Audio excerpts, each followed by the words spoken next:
যাতে একজন প্রতিবন্ধী ব্যক্তি সামাজিক সুবিধা থেকে না বাদ পড়েন। দেশের বড় বড় ব্যবসা প্রতিষ্ঠানগুলো একটি নির্দিষ্ট শতাংশ শারীরিকভাবে চ্যালেঞ্জ ব্যক্তিদের নিয়োগ করতে উৎসাহিত হয়। উদাহরণস্বরূপ, বিশেষ চাহিদা সম্পন্ন ব্যক্তিদের নিয়োগ করলে রাষ্ট্রের পক্ষ থেকে ব্যবসা প্রতিষ্ঠানগুলোকে কিছু ট্যাক্স সুবিধা বা কমপ্লায়েন্স সার্টিফিকেট প্রদান করার একটি চিন্তা আমাদের ভেতরে আছে। সুবর্ণ নাগরিক কার্ড নামে যে তথাকথিত একটা কার্ড রয়েছে, এটিকে গতিশীল করে আমরা এর আওতায় স্বাস্থ্য, বীমা, শিক্ষা, বৃত্তি, পরিবহন, ডিসকাউন্ট সহ অন্যান্য সামাজিক সুবিধা প্রদান করতে চাই। এরকম একটি চিন্তাও রয়েছে আমাদের। আপনাদের সমস্যা ও কষ্টগুলো বাস্তব এবং গভীর। আপনাদের মনে রাখতে হবে, এই বাস্তবতায় আপনারা একা নন। আমরা সবসময় আপনাদের পাশে আছি, আপনাদের পাশে ছিলাম, ইনশাল্লাহ আপনাদের পাশে আমরা থাকব।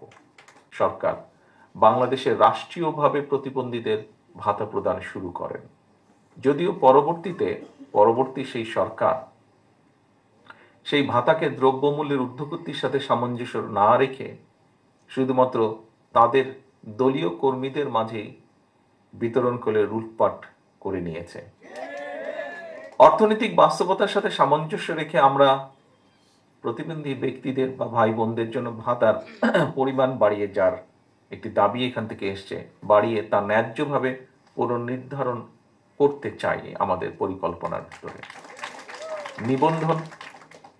নিবন্ধন প্রক্রিয়াকে সহজ ও স্বচ্ছ করার লক্ষ্যে আমরা সমাজ কল্যাণ, স্বাস্থ্য, প্রাথমিক ও গণশিক্ষা মন্ত্রণালয়ের মধ্যে সমন্বিত উদ্যোগ গ্রহণ করতে চাই। সমাজের প্রতিটি শ্রেণী ও পেশার মানুষ রাষ্ট্রীয় সহায়তা থেকে হয়েছেন বঞ্চিত, এবং আপনারাও তার ব্যতিক্রম নন। এর ফলে আপনাদের জীবনের মান উন্নয়ন প্রয়োজনীয় পদক্ষেপ গ্রহণ করা হয়নি, যা ব্যক্তিগতভাবে আমি অনুভব করি। বাংলাদেশে বসবাস করেছি, যেখানে আমাদের প্রাপ্য নাগরিক অধিকার বা স্বাধীনতা একে একে কেড়ে নেওয়া হয়েছে।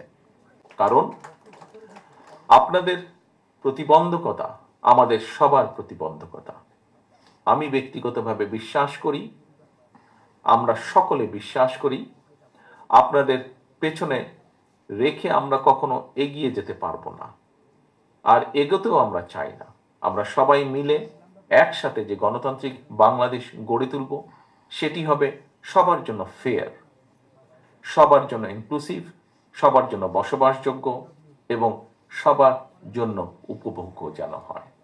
আসুন আমরা সবাই মিলে একটি গণতান্ত্রিক বাংলাদেশ গড়ে তুলি, যার ভিত্তি হবে বৈষম্যহীন, অন্তর্ভুক্তিমূলক এবং উদার সমর্থনে রাষ্ট্র পরিচালনার দায়িত্ব পেলে আমাদের সর্বোচ্চ চেষ্টা থাকবে আমরা স্বতন্ত্র, যেটি আমাদের চিন্তার মধ্যে আছে, একটি স্বতন্ত্র অধিদপ্তর প্রতিষ্ঠা করার উদ্যোগ নেওয়া।